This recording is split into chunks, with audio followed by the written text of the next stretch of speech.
सर्व लोक एकत्रित आहोत। कधीच कल्पना केली नव्हती की अशा प्रकारचा शोक प्रस्ताव हा आपल्याला या ठिकाणी त्याच्यावर व्यक्त व्हावं लागेल। खरं म्हणजे सहज बाजूला नजर गेली तर नेहमीच खुर्चीत दादा असायचे आणि सभागृहामध्ये तर सुरुवातीपासून तर रात्री उशिरापर्यंत कितीही काळ सभागृह चाललं तरी आपल्या जागी बसलेले दादा हे आपल्याला या ठिकाणी पाहायला मिळायचे। आज दुर्दैवाने ते आपल्यामध्ये नाहीत, याची निश्चितपणे खंत आहे। खरं तर यावर्षी दादांनी 12वा अर्थसंकल्प मांडला असता, पुढच्या वर्षी 13वा अर्थसंकल्प मांडून बॅरिस्टर शेषरावजी वानखेडे यांचा जो विक्रम आहे त्याची बरोबरी केली असती आणि कदाचित पुढच्या काळामध्ये महाराष्ट्राच्या इतिहासात सर्वाधिक अर्थसंकल्प मांडणारे अर्थमंत्री म्हणून दादांचं या ठिकाणी कार्य राहिलं असतं। पण अचानकपणे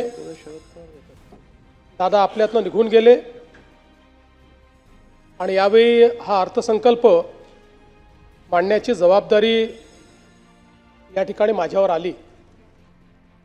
खरं म्हणजे अर्थसंकल्पाच्या संदर्भात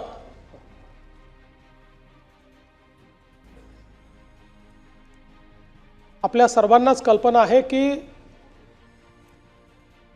कठोर निर्णय घ्यायचे असतील तर ते घ्यायला कधीही मागे पुढे न पाहणारे अजितदादा होते।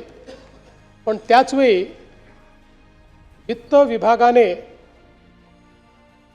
लाडकी बहीण योजनेचा भार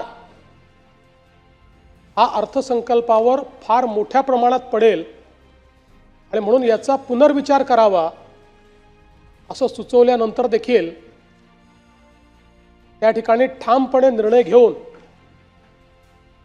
तो विषय मंत्रिमंडळापुढे आणण्याचं काम करणारे देखील अजितदादा होते।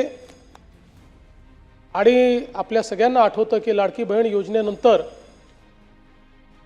अजितदादांनी गुलाबी जॅकेट घालणं सुरू केलं होतं आणि आम्हालाही सगळ्यांना ते जॅकेट घालायला लावलं होतं।